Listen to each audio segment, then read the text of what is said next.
Good morning. Really happy for our guys.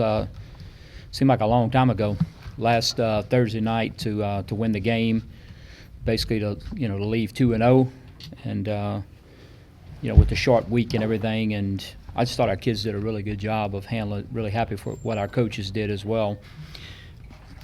Simple fact, I guess. I think Texas State is much improved. The fact that we played such a tough game that Saturday.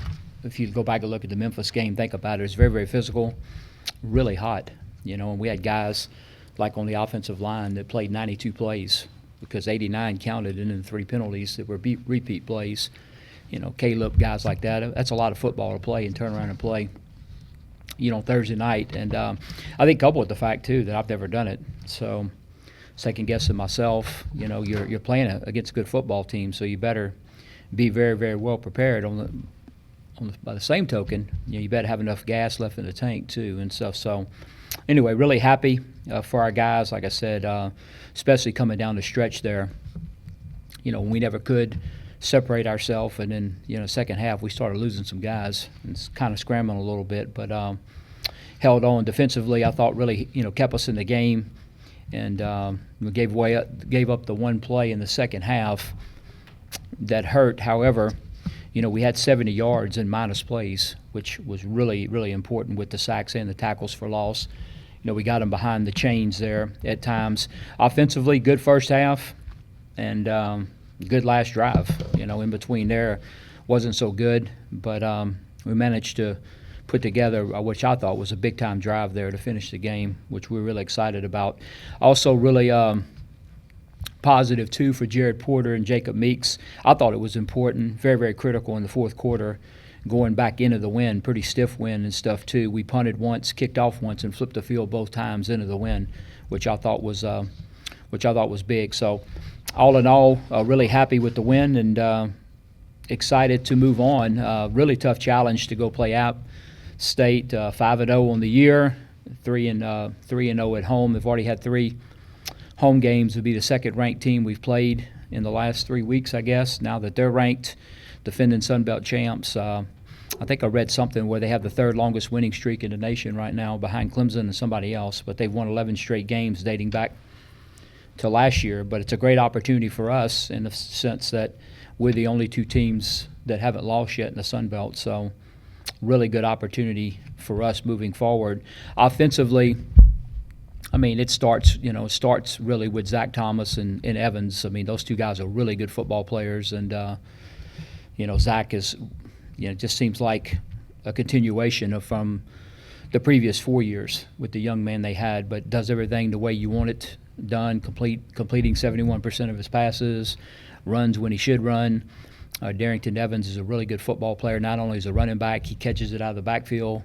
He can also return kicks for touchdowns, which did in the Sun Belt Championship game and already has one this year. So receiver-wise, Hennigan, has been a good player. So is Sutton, so we know all about him.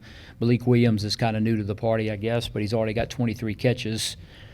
Really good offensive line when you look at what they are able to do in tight ends. Their tight ends are not vertical guys going down the field, but, boy, they can really block and handle all the bootleg stuff that they throw to them.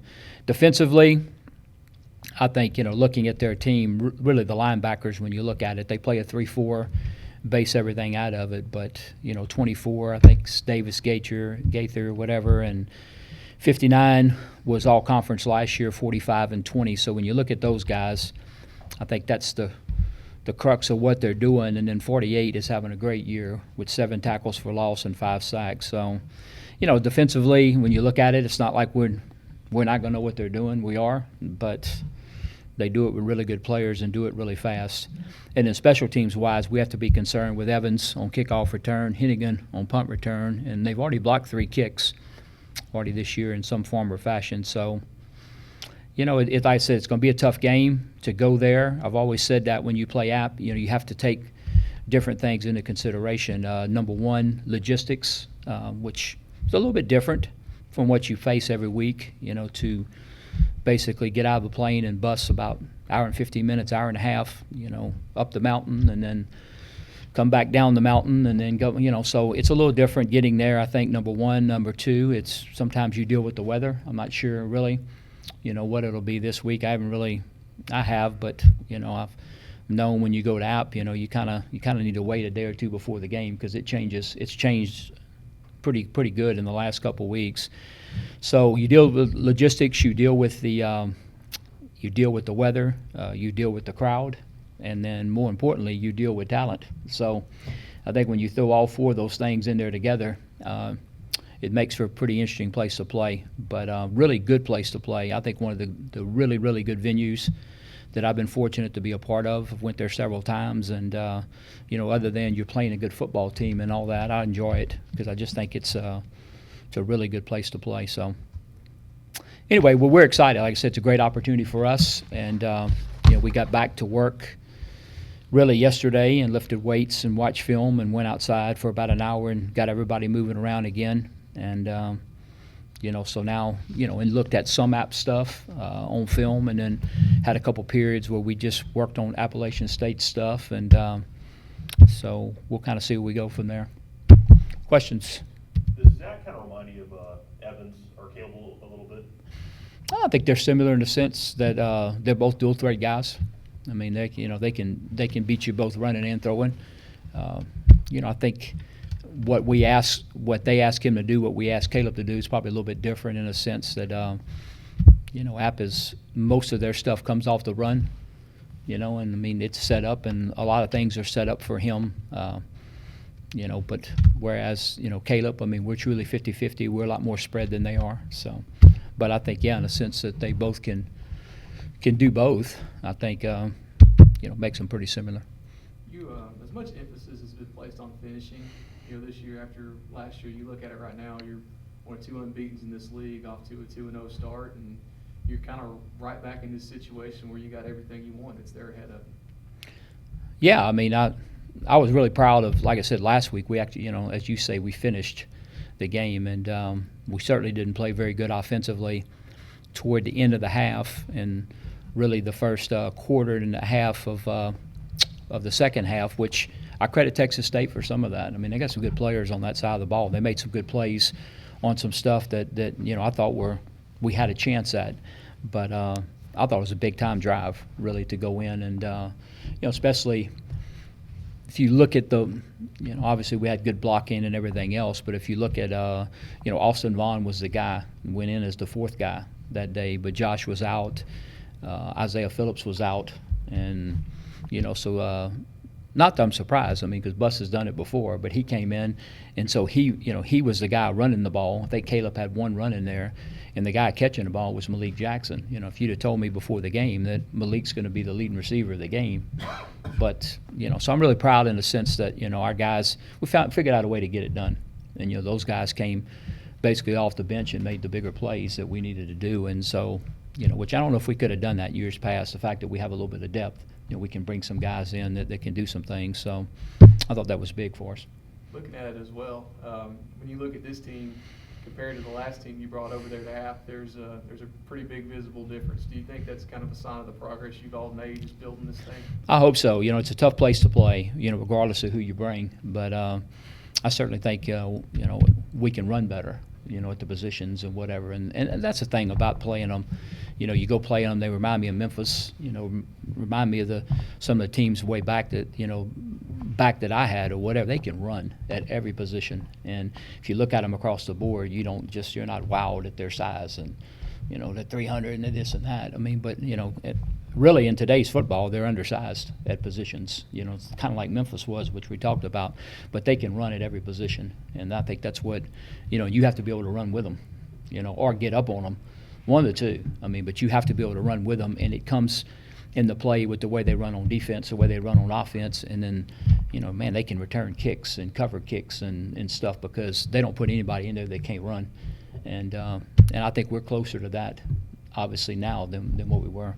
Just piggybacking off what Adam just said, considering they're in your league, they're in the top 25. I don't want to say this is the biggest game you coach at ULM, but do you kind of view, is this a litmus test of where our program has progressed? Yes and no. I think I agree with that in one sense, the fact that it is App State. They are kind of the bully, I guess, in the league for sure. Plus, you have to go to their place, which, so, yeah, there's no question it's a big test.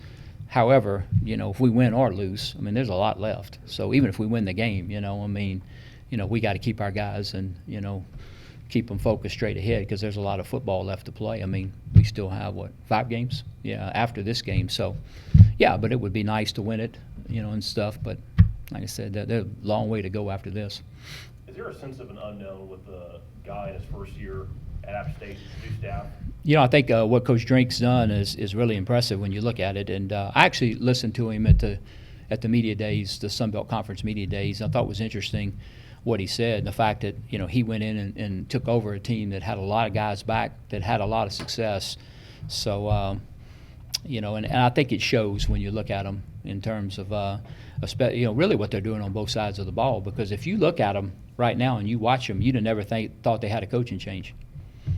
That's how similar to what they're doing. But basically what he was saying is that, he kept the O-line coach, which I've always thought since I've been in the league, they have the best O-line in the league. And he kept him and one of the other offensive coaches. And basically what he said is, if the terminology, if he felt fine with it, then he kept it. So he kept a lot of elements of what they were doing. If it was something that just was totally over his head, then he changed it. But he kept a lot of what they were doing. And when they started the game the other night against Lafayette, when I was watching, they were kind of spread a little bit, doing some stuff. So, here we go. But as the game went on, and we had meetings, and I actually watched the second half, and the second half looked exactly like the App teams that you've seen. Outside zone, take it out, boot, and the stuff they're doing. And then if you go back and watch what they're doing defensively, it's pretty similar to what I would have thought they were doing and stuff. So, I think he's put in a couple wrinkles here and there, but he's kept the fact. And I said I listened to him at the Sun Belt Media Days, and he said, "Look, I'm taking over a team that's had a lot of success, and there's a lot of players back on a team that's very successful. I'm only going to change what I think I have to," which I think was very, very smart on his part.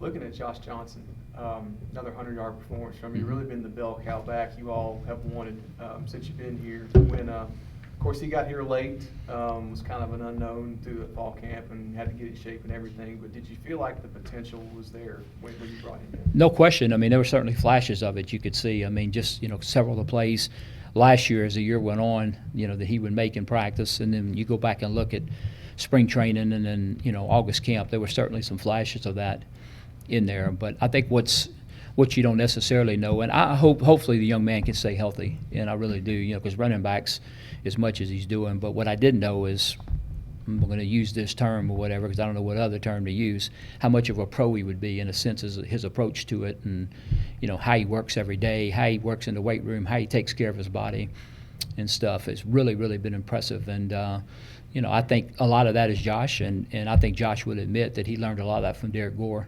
and watching Derek Gore and how to approach the season and stuff. And but you talk about a young man that I had to go do some stuff the day after we played the Grambling game, and which he had those yards, and I came back from doing something. I'm gonna name the place I was at, but I came back from doing something, and he's jogging, at 7:30 in the morning, Sunday morning, and then you turn around and look Sunday morning, he's in there watching film, and you turn around, I'm ready to go at night, and hey, it's time to go, because he's still in the tub. But I'm talking about, I thought Derek brought a lot of that here, in a sense that, really preparing, and like I said, I just use that word, really being a pro in terms of your approach and how they approach it, and being on time and doing all the things that you have to do to take care of your body to make a 12-game season.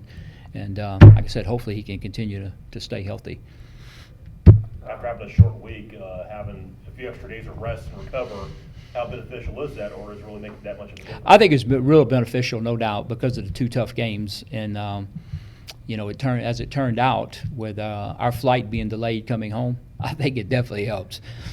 So when you don't get home to whenever it was, I don't even remember when it was.